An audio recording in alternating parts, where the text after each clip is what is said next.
It's bright here. Yeah? Yahweh, you have a decision to make. What decision? Are you going to leave your creation to its own devices, or are you going to interact with it? I definitely want to interact with it. You didn't even hesitate to answer. So? So, you already know how you intend to interact, don't you? Yeah, I've got a plan. Such a thing is not to be taken lightly, Yahweh. Do you plan to reveal your true nature to your creation? Of course. How will you do that? I'm gonna do it over there. Come, let's take a closer look, shall we?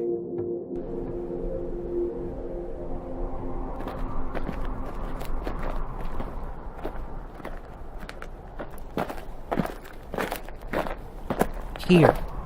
Here? Only here? Yeah. This general area. This is where I'm gonna reveal myself to my chosen people. And give them my commands. I see. And what will be your goal in doing this? To be loved and It's okay. You can tell me.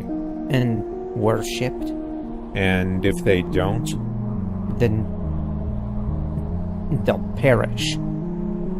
Yahweh, follow me.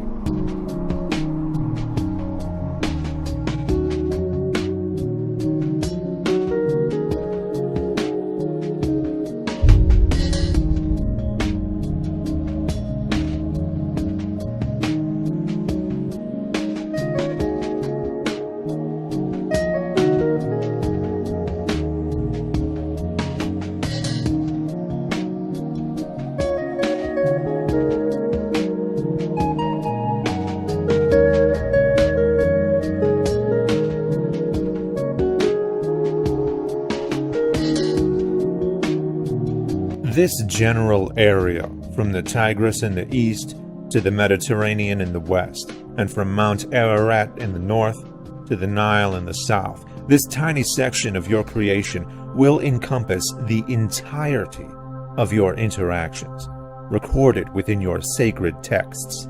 Tiny? This is a rather significant portion of land, if you ask me. Oh, it surely is, Yahweh, but this is hardly the extent of your creation. While you involve yourself with the traditions and politics of this little area of the world, the rest of the planet will continue in its many diverse ways without your interactions. They will develop their own religions and cultures, many of which will conflict with the ones you grace. From the many tribes of Africa to the Celts of Europe and to the rest of Asia, Buddhists and Hindus of China and India, vast land masses populated by billions of people. You will not interact with them.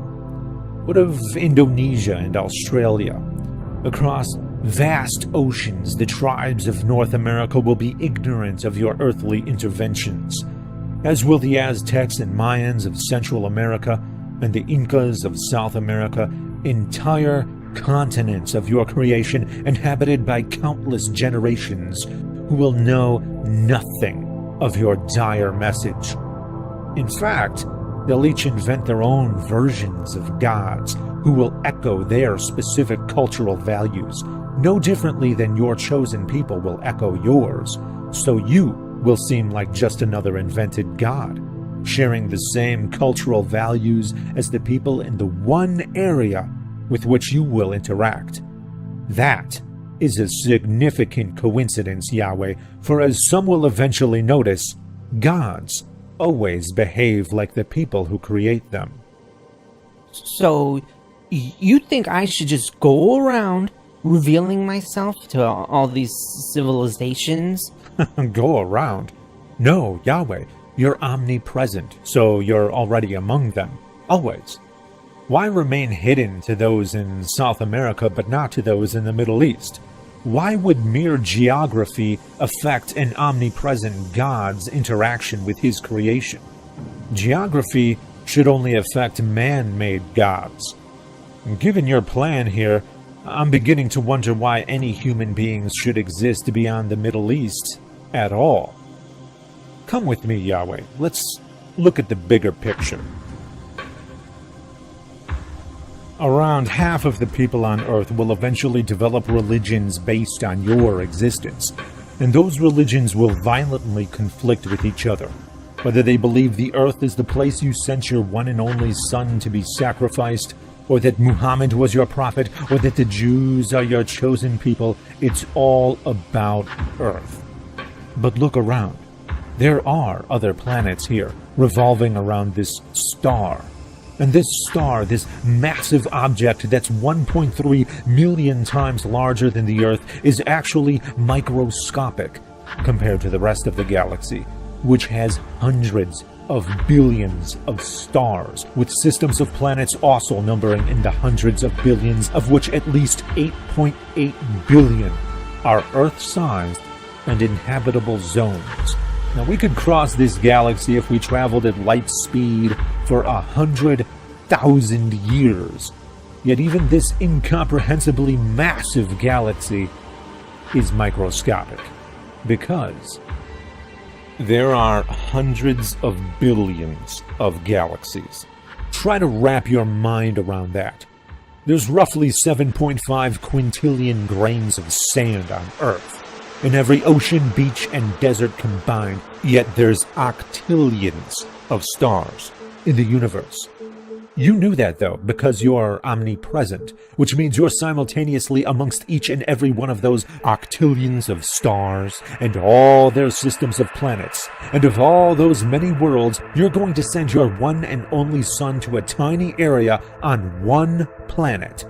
Or have Muhammad convey your message there, or declare that the Jews there are your chosen people. You're going to do everything on that little area of land and have the few primitive bipedal organisms who happen to live there write down conflicting accounts about it on little pieces of parchment, so that it can be shared and fought over with other primitive bipedal organisms on a single world amongst octillions. That will be the extent of your sacred recorded interactions with this massive creation. Tell me, Yahweh, why have you decided to limit yourself this way? Because I wanted it to be a clockwork universe. You see how precise it is? It all runs automatically.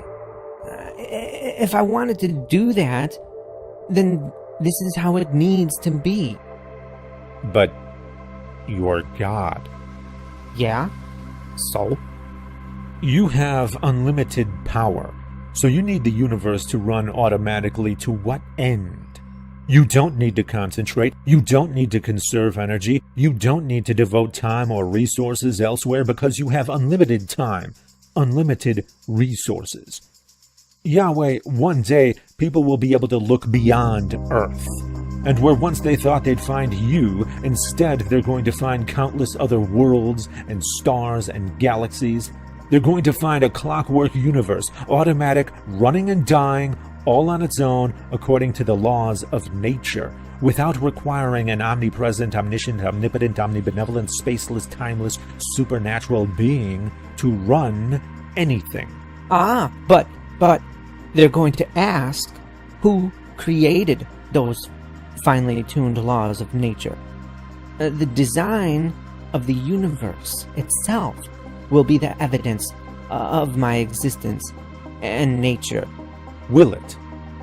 The question of fine-tuning will be inevitable, indeed, because each and every unknown that was attributed to your doing will eventually be discovered to be nature's doing. The question itself, however, will lead to an infinite regress. Why would you need to finely tune the laws of nature unless you are being restricted by some other laws beyond your control? And who created the laws that govern the necessity for God to fine-tune the laws of nature? If these laws dictated the nature of your creation, then how could you be called omnipotent? How could you be called God, if your creation could only be created in one kind of way? If the laws of nature could only be one kind of way to permit life, and if the universe runs all on its own, then what does it need with a god? Because if that's the case, then you didn't actually design anything. You merely followed a set of instructions. Whose instructions? The presence of an all-powerful God doesn't explain anything at all. In your current state, I'm afraid you are ridiculously superfluous. Okay. Then, what would be a better way to fulfill my plan? I don't think you really want to hear the answer to that. I do. Just tell me. First, treat people equally. Do not have a chosen people, and do not rely upon flawed human beings to spread your message, for they will corrupt it to achieve their own ends.